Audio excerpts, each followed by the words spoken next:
Hey guys, Matt from Eastwood over here in my home garage. Today we're going to tackle a super simple project, and that is coating and rust proofing some parts to put a car back on the road and make it last a really long time. So I've been taking apart a 47 Ford that I'm putting together for my dad, and we are doing a super low budget simple project, and I took the whole entire front suspension out and blew everything apart, and I'm putting a drop axle back underneath of it with new maintenance parts, and we're going to put it all together, but we don't want to put it back together all rusty and greasy and ugly, so we're going to be using Rust Encapsulator Plus. I have a gallon left that I've been milking for quite a while. I've painted, I don't know, like 2 chassis, a bunch of parts, and I still have some left in here that I think I have enough. I can do this whole front suspension section. So I'm going to go through the process to show you guys how you can do it the most simple way, and that is brushing it on. You can brush it, spray it, or roll Rust Encapsulator on, and today we're going to just be brushing it on to make it just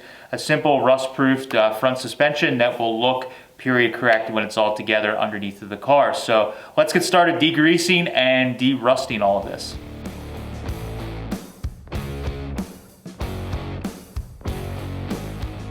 All right, so there's a bunch of ways that you could tackle prepping parts for Rust Encapsulator, and it just depends on how budget friendly you're looking or how quick you're looking to get things done. The most simple way that you can actually clean a part is basically just using a wire brush by hand.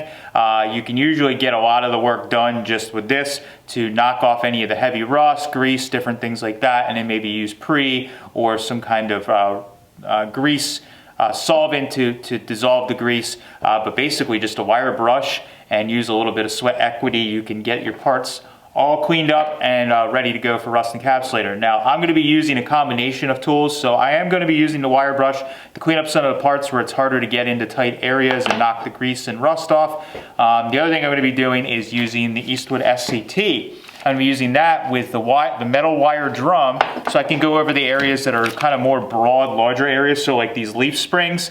It would take quite a while to just do it by hand, and with this I can clamp it in the vise, just go back and forth once or twice from top and bottom. They'll be cleaned up good enough. The other thing I'm going to be using is a little more aggressive and is loud, but is a tool that works really well, and that is the needle scaler. The needle scaler is nice because it has all these little needles or little rods that are on here that we can use to get into all kinds of tight areas. Like on these backing plates, there's all kinds of crevices and things where grease and different stuff hides, and you could still have a little bit of rust present when you are cleaning these parts up when you spray them for Rust Encapsulator, but you really can't have any grease or grime or things like that on there because that will make the paint lift or not stick well. So we want to use this to kind of knock off any of the heavy caked on grease and things that are on some of these suspension parts, especially like these spindles and stuff. Get all that knocked off, and then we can just spray it off with pre, and that'll get everything kind of fully degreased and ready to spray. So I'm going to start with the leaf springs here in the SCT, get them knocked out real quick because that's kind of the bulk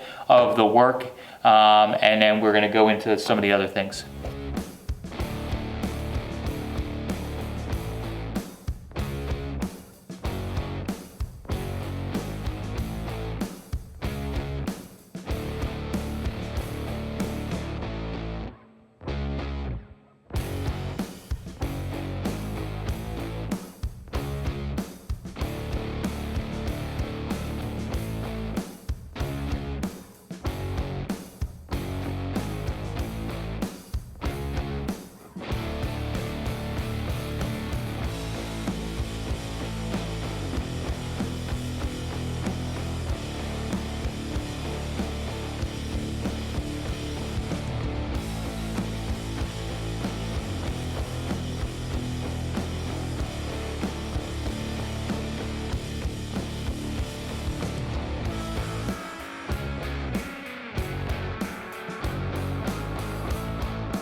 All right, so we got everything put back together. I basically just waited overnight until all of the paint dried, and we are good to go. Everything's assembled and looks great. My favorite part about the Rust Encapsulator Plus is that when it's done, it has a light sheen to it that looks, especially for this early Ford stuff, looks like totally factory, like how it would have came from new. So everything's all painted, looks good. And the best part about doing it with the paintbrush like I did it is not only is it the simplest method and it doesn't create overspray and stuff like that, you use very little material compared to spraying. With spraying you have overspray and a lot of it is just getting lost and going onto the floor and around into the air, whereas with the paintbrush you're just getting it right on. You can get a nice heavy coat and you are done. So everything's done. I still have a ton left in that can and I could still do the rest of the suspension on this car, probably the whole entire chassis before that can is done. So now that I have this all together, we're ready to slide it underneath of the car and it is looking good and we can keep detailing the rest of the suspension as we work on the project. If you want to learn more about all of the Eastwood Rust Encapsulator products, you can click the link down below or you can visit eastwood.com to get all the tools you need to do the job right. Thanks guys, catch you later.